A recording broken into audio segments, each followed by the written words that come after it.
శ్రీకృష్ణ జగద్గురు పరబ్రహ్మణే నమః.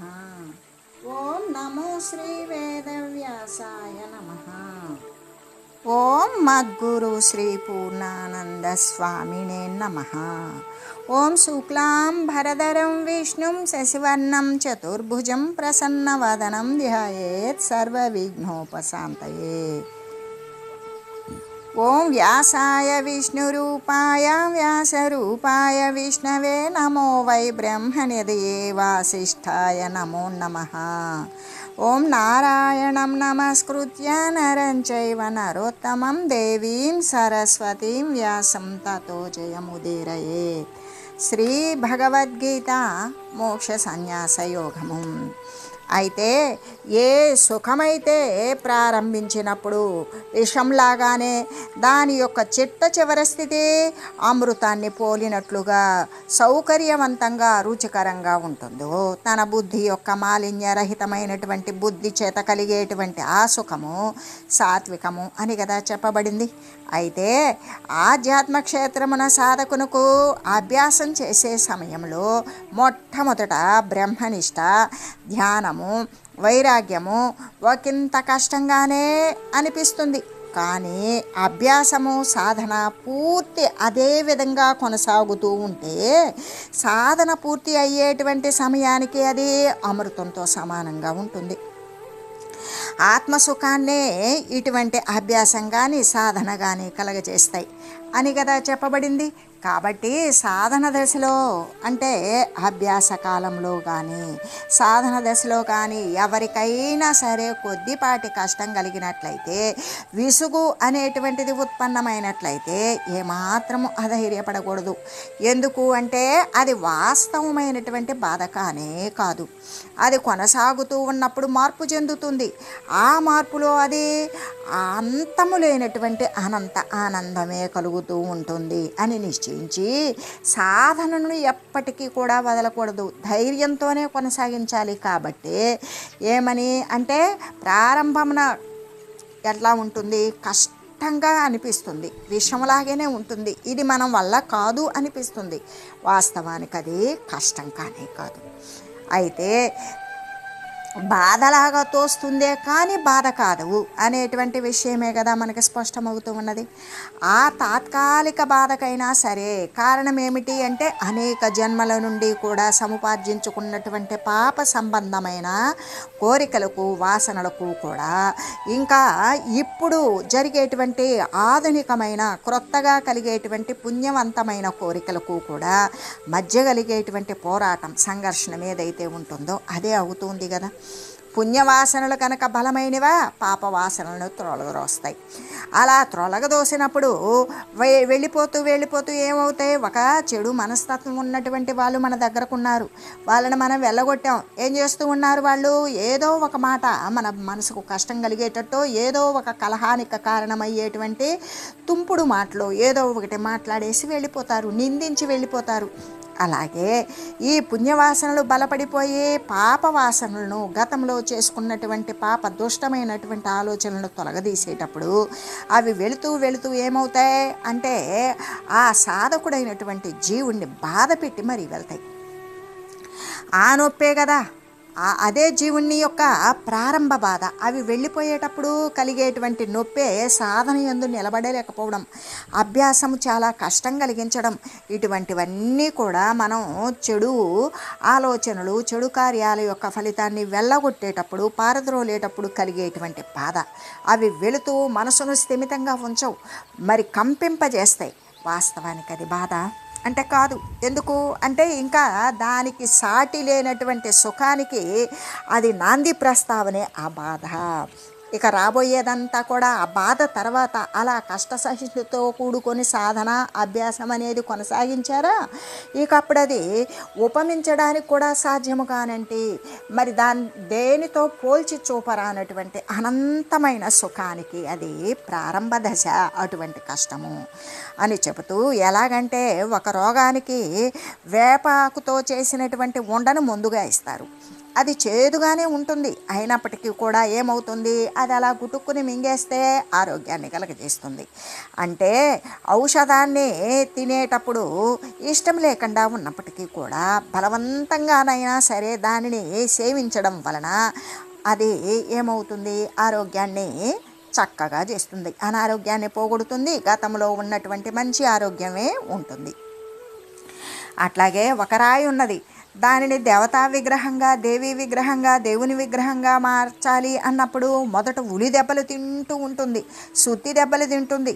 దాని వలన అది ఓర్చుకోబట్టి ఏమైంది అంటే దేవీ దేవతల యొక్క విగ్రహాలుగా తయారయ్యే తర్వాత దాని జీవితకాలం అంతా కూడా పూలమాలలతో అలంకరించబడి ఉంటుంది. అలాగే ఇప్పుడు బంగారం ఉన్నది, అది దేవుని యొక్క శిరస్సును అలంకరించి మరి మణికిరీటంగా అలంకరింపబడాలి అంటే ఆ యొక్క బంగారం కూడా చాలా చాలా సుత్తి దెబ్బలు, మరి కూడా ఇంకా నిప్పులో వేసి కాల్చడం, ఇటువంటివన్నీ కూడా పుటం వేయటం, ఇటువంటివన్నీ కూడా జరుగుతాయి. అంటే బంగారం యొక్క వస్తువులు తయారు చేసేటువంటి స్వర్ణకారుని యొక్క సుత్తి దెబ్బలు తిన్నట్లుగానే అనంతమైనటువంటి బ్రహ్మానందాన్ని అనుభవించడానికి ముందు జీవుడు కొద్దిపాటి త్యాగము అనేటువంటిది చేయవలసి ఉన్నది కదా. అలాగా అల్ప సుఖాన్ని కనుక వదిలేటప్పుడు కొద్దిగా దుఃఖము అనేది కలగవచ్చు. అనేక జన్మల నుండి కూడా ఆ యొక్క విషయ సుఖాలను బంధువులు జీవుని యొక్క హృదయము అనబడేటువంటి దానిలో, ఆ హృదయము అనబడేటువంటి గూటిలో నివసిస్తూ ఉన్నారు. ఏది విషయ సుఖాలు అనబడేటువంటి బంధువర్గం అంతా. వారు వెళ్ళేటప్పుడు ఏం చేస్తారు అంటే ఆ జీవునితో మరి సంగమై ఉన్నారు కదా, ఆ జీవుని నుండి వియోగం పొందాలి అంటే తాత్కాలికంగా ఆవేదన, కొంత కష్టము కలుగుతూ ఉంటుంది. అంత మాత్రంతో సాధకుడు బెదిరిపోవచ్చా? లేదు కదా.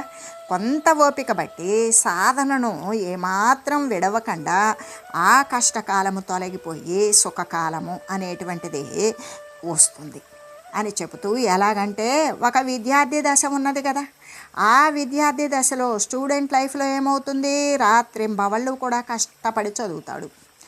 ఆ తర్వాత ఇక వాడు ఉద్యోగం చేసే సమయంలో వాడు పెరుగుతాడు, పెద్దవుతాడు, అనేక విద్యార్థి దశ అంతా ముగిసిపోతుంది. అనేక తరగతులను లో కూడా ఉత్తీర్ణత చెందుతాడు, వాడికి వయసు వస్తుంది, తర్వాత ఉద్యోగం కూడా వస్తుంది.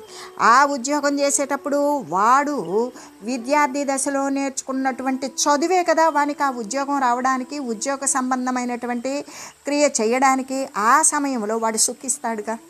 అలాగే ఆధ్యాత్మ రంగంలో కూడా ఇంద్రియాదులు అన్నింటినీ కూడా నిగ్రహించేటప్పుడు, అంటే అంతరేంద్రియాలను, మనసును, బుద్ధిని, చిత్తాన్ని, అహంకారాన్ని నిగ్రహించేటప్పుడు కానీ, లేదు ఇంకా కూడా బాహ్యేంద్రియాలు అంటే ఈ యొక్క జ్ఞానేంద్రియాలు, శ్రోత్రము, త్వక్కు, చక్షువు, జిహ్వ, ఘ్రాణము అంటే చెవి, చర్మము, కన్ను, నాలుక, ముక్కు, వీటిని నిగ్రహించాలి.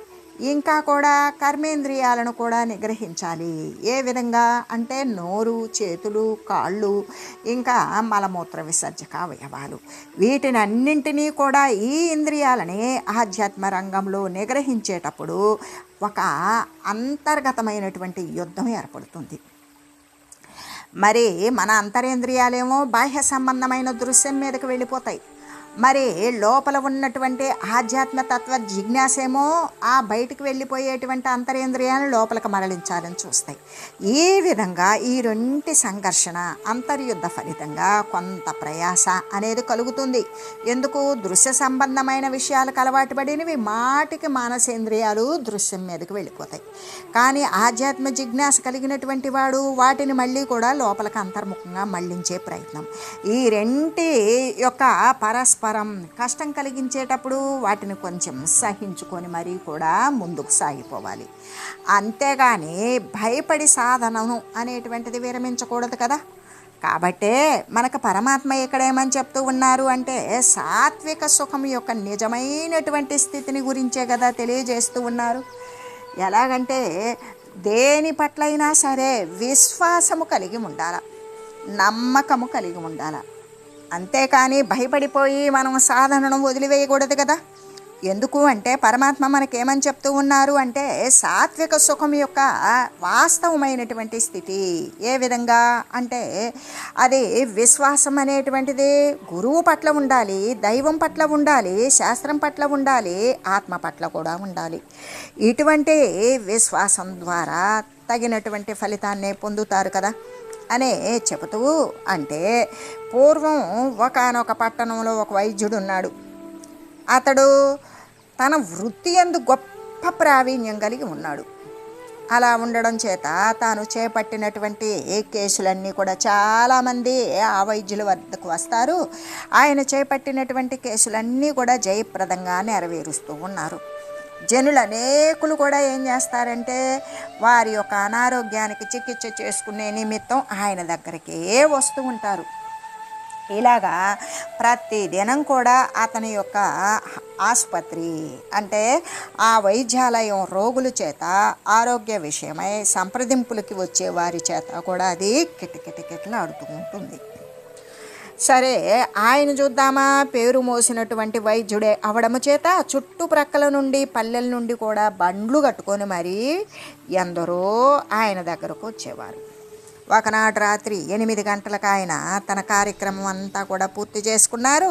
రోగులందరినీ కూడా పంపివేశారు. ఆ ఆసుపత్రికి తాళం వేశారు. 6 మైలు దూరంలో ఉన్న తన ఇంటికి బయలుదేరి వెళ్తూ ఉన్నారు. అలా వెళ్ళడానికి ప్రయత్నిస్తూ గడప దిగగానే ఒక రోగి పరిగెత్తుకుంటూ వచ్చారు. వచ్చి, ఓ మహాప్రభో, నాకు విపరీతమైనటువంటి కడుపు నొప్పిగా ఉన్నది, ముందు నాకు మందు వేయండి అని ప్రార్థించాడు. అప్పుడు డాక్టర్ గారు అన్నారు, నాయనా, ఇప్పుడే ఆసుపత్రి మూసేశాను. మూసిన ఆసుపత్రిని మళ్ళీ కూడా ఉదయం లోపల తెరిచేటువంటి అలవాటైతే నాకు లేదయ్యా.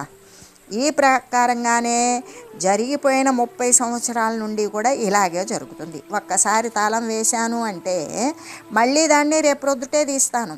తాళం మూసిన తర్వాత ఎవరు వచ్చినా సరే వారిని నా ఇంటికి తీసుకెళ్ళి అక్కడ మందు ఇస్తూ ఉంటాను. కాబట్టి మీరు గనక నా వెంట వచ్చినట్లయితే ఇంటి వద్ద ఉన్నటువంటి తగిన మందు నేను నీకు ఇవ్వగలుగుతాను అన్నాడు. ఇప్పుడు మాత్రం మీరు 100 చెప్పినప్పటికీ నేను తలుపు తెరవను, మందు ఇవ్వను. దయచేసి ఇంటికి రండి, మీకు కావలసిన చికిత్స చేస్తాను అని పలికాడు. అప్పుడు వెంటనే రోగి అంటున్నాడు, మహాత్మా, నా బాధను గమనించండి. ఇది ఒక అత్యవసర పరిస్థితిగా భావించాను, తలుపు తీయండి. ఇందులో అసలు అనౌచిత్యము అనేటువంటిది ఏమున్నది? మీ అలవాటు తీసి ప్రక్కన పెట్టండి. ఎటువంటి త్యాగమైనా చేసే లోకంలో మహనీయులు ఇతరులకు ఉపకారమే చేస్తూ ఉంటారు కదా. కాబట్టి ఈ చిన్న సహాయం మీరు నాకు చేయండి. తలుపు తెరిచి నన్ను విపరీతంగా బాధ పెడుతూ ఉన్న ఈ కడుపులో నొప్పికి ఏదైనా సరే మందుని శీఘ్రంగా ఇచ్చివేయండి అని చెప్పాడు. అతని మాటలను విని ఆ వైద్యుడు రోగితో అంటున్నారు, అయ్యా, మీరు చెప్పింది బాగానే ఉంది, కానీ 30 సంవత్సరాల నుండి తప్పకుండా పాలిస్తూ ఉన్న ఈ నియమాన్ని నేను ఇప్పుడు మరి మీకొక్కరి కొరకు మార్చుకుంటే ఏం బాగుంటుంది? అసలు నా మనసు కూడా ఒప్పుకోవడం లేదు.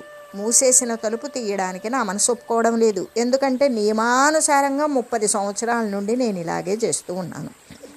కాబట్టి వేసిన తలుపులను ఉదయం లోపల తెరవను.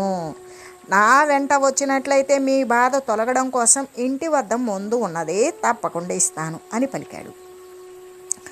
రోగిని తన వెంట పెట్టుకున్నాడు. ఇంటికి ప్రయాణమైపోతూ ఉన్నాడు ఆ వైద్యుడు.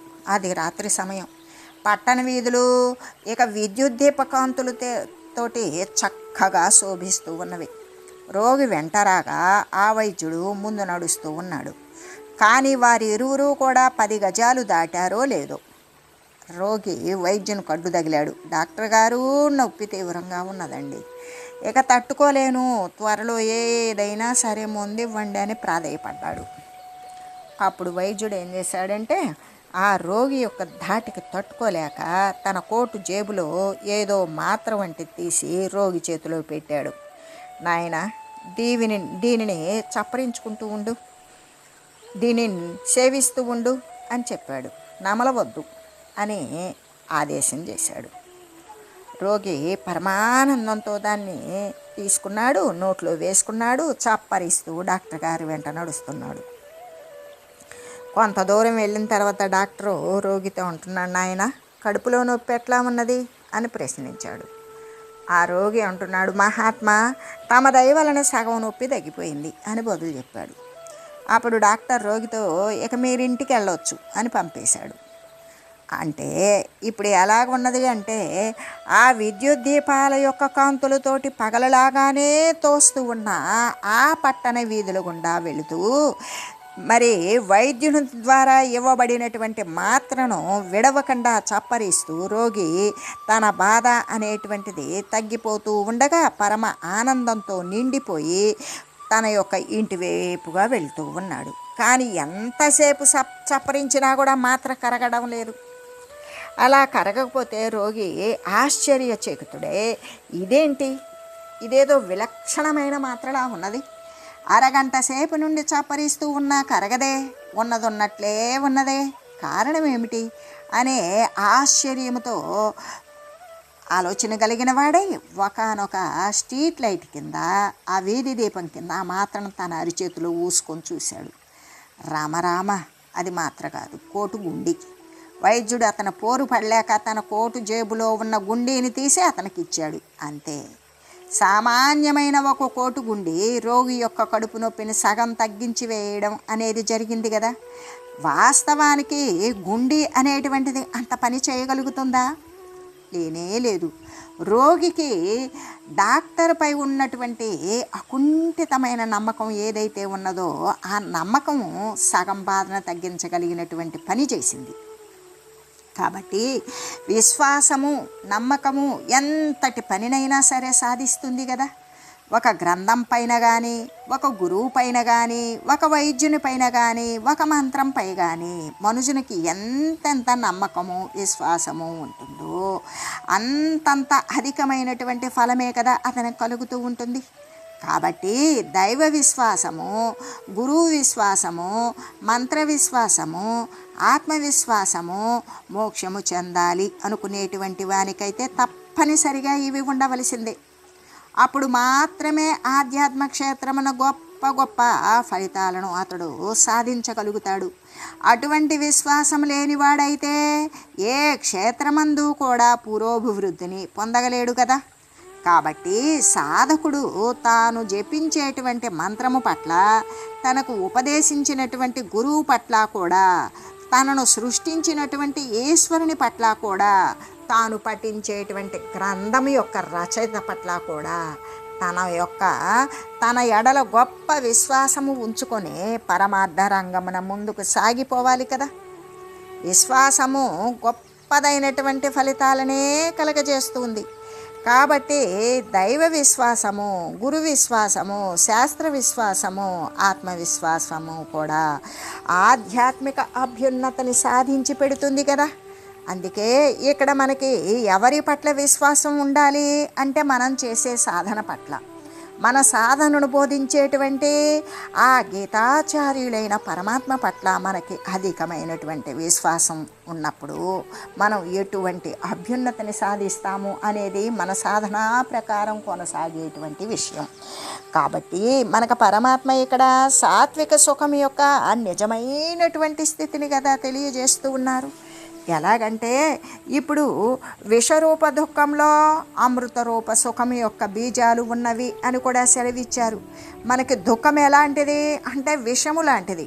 ఆ విషరూపంలో కనబడేటువంటి కొద్దిపాటి దుఃఖంలో మరి ఎలాంటిది మృతము కానటువంటిది అమృత రూపమైనటువంటి సుఖము యొక్క బీజములు ఉన్నవి అని కదా మనకి తెలియజేశారు. కొద్దిపాటి కష్టంలో అనంతమైన సుఖం ఉన్నది అని కదా చెప్పారు.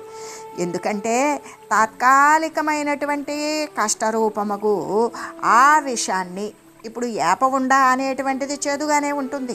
అది మిరింగితే వాని ఆరోగ్యం చక్కబడిపోతుంది, అనారోగ్యం నశించిపోతుంది. అలాగే ఆ యొక్క తాత్కాలిక కష్టరూపంలో ఉన్నటువంటి విషము అనబడేటువంటి దానిని ఎలా అయినా సరే దిగమరింగి వేసినట్లయితే, ఆ కష్టాన్ని గనక అనుసరిస్తూ అనుభవిస్తూ ఉన్నట్లయితే దానిలో ఉన్నటువంటి అమృత బీజాలు ఉన్నవి కదా, అవి మొలకెత్తుతాయి. అప్పుడు ఇది విషములాగే ఉన్నది కదా అని గనక పారవేశామనుకో, చేదుగా ఉన్నది, ఇది సాధ్యముగా అవడం లేదు, కష్టంగా ఉన్నది అని గనక దానిని పారవేసినట్లయితే ఆ పారవేసినటువంటి దానిలో అమృత బీజాలు ఉంటాయి కదా, అవి కూడా జనులు పోగొట్టుకున్న వారే అవుతారు కదా.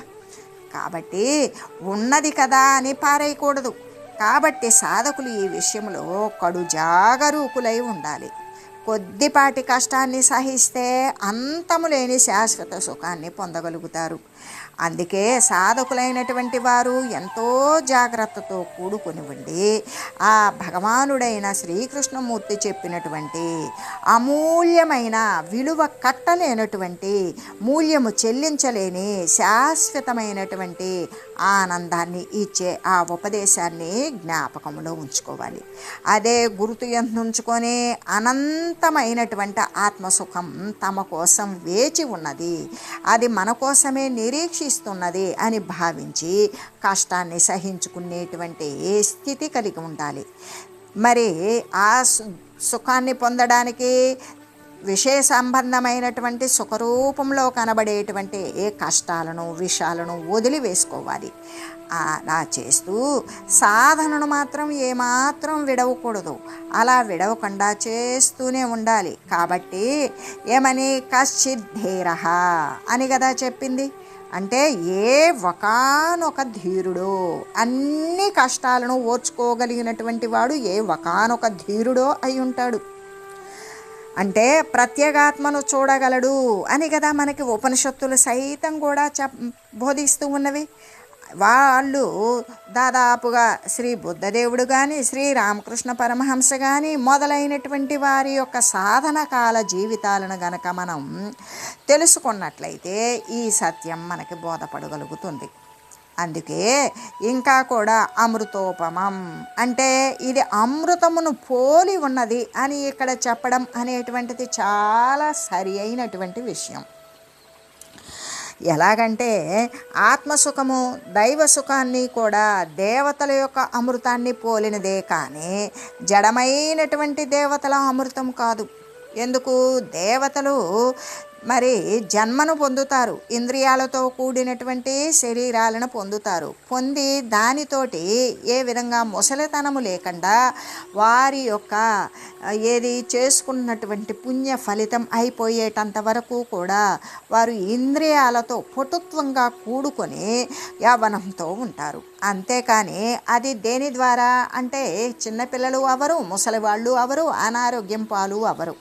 అటువంటి దేవతా సంబంధమైనటువంటి అమృతము అనేది వాళ్ళు సేవించి ఉన్నారు కాబట్టి. కానీ పుణ్యం కంటే అమృతం ఎక్కువైనటువంటిది కాదు, పుణ్యం ద్వారా ప్రాప్తించినదే. ఆ పుణ్య ఫలితం అనేటువంటిది అయిపోయిందా, దేవతా శరీరాలు మటుమయమవుతాయి. మళ్ళీ వారు ఆ శరీరాలలో ఉన్నప్పుడు ఎటువంటి విషయాలకు లోబడి ఉన్నారో ఆ విషయ సంబంధమైనటువంటి దేహాలను ధరించుకుంటారు. కాబట్టి ఇక్కడ మనకి పరమాత్మ చెప్పినటువంటి విషయం ఏమిటి అంటే ఆత్మసుఖము దైవ సుఖము ఇచ్చేటువంటి దేవతల యొక్క అమృతం గురించి మనకు తెలిసిన విషయం ఏమిటి అంటే చావు లేనిది, మృతం కానిది అనేటువంటిది దేవతల అమృతం, దేవతలు సేవించేటువంటి అమృతం అనుకుంటాం. కానీ దానికి పోలినటువంటిది కాదు.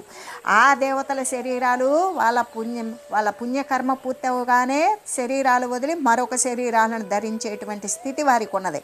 కానీ ఈ ఆత్మసుఖము దైవ సుఖము అనేటువంటిది ఎలాంటిది అంటే ఆ అమృతానికి పోలినటువంటిది కాదు. అమృతానికి దేవతలు సేవించినటువంటి అమృతమైతే జడమైనటువంటి అమృతం.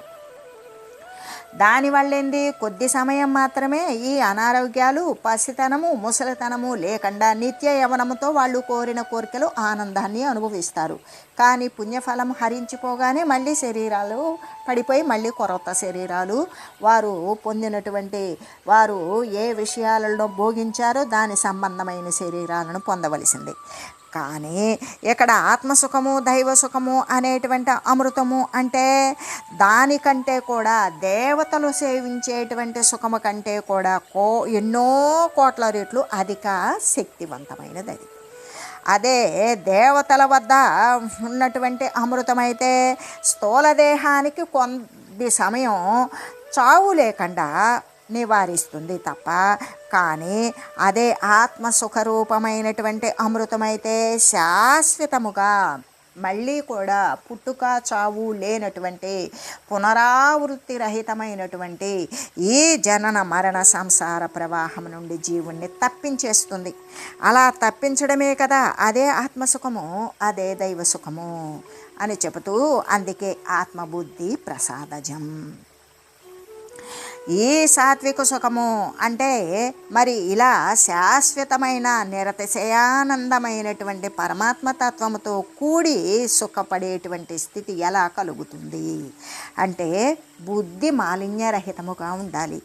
దోషాలు కలంకాలు లేనటువంటి నిర్మలమైనటువంటి బుద్ధి కనుక ఉన్నట్లయితే ఆ నిర్మలమైన బుద్ధి యందు విషయ దోషాలు అనేవి అంటవు. విషయదోషాలు ఎప్పుడైతే ఆ నిర్మలంగా ఉన్నటువంటి బుద్ధి యందు లేకుండా ఉన్నప్పుడు ఎలాగంటే మురికి లేని శుద్ధమైన అద్దమునందు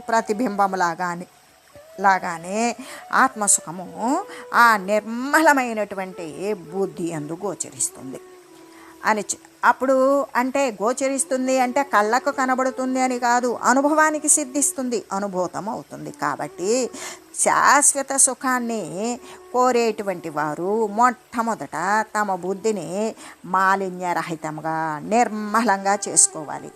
ఇంకా మోక్షం ఎక్కడ ఉన్నది, సుఖం ఎక్కడ ఉన్నది అనే ప్రశ్నే ఉత్పన్నం కాదు. ఎందుకు అంటే పరమాత్మ అందరికీ సరి అయినటువంటి సమాధానాన్ని ఇచ్చారు కదా.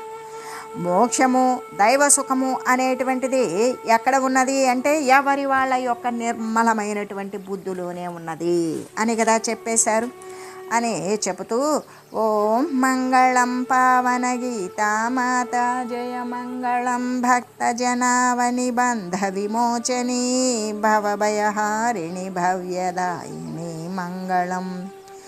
ఓం మంగళం శ్రీ కురుక్షేత్ర రణక్షోణీ విహారిణే పార్థసారథి రూపాయ గీతాచార్యాయ మంగళం. ఓం మంగళం మహత్.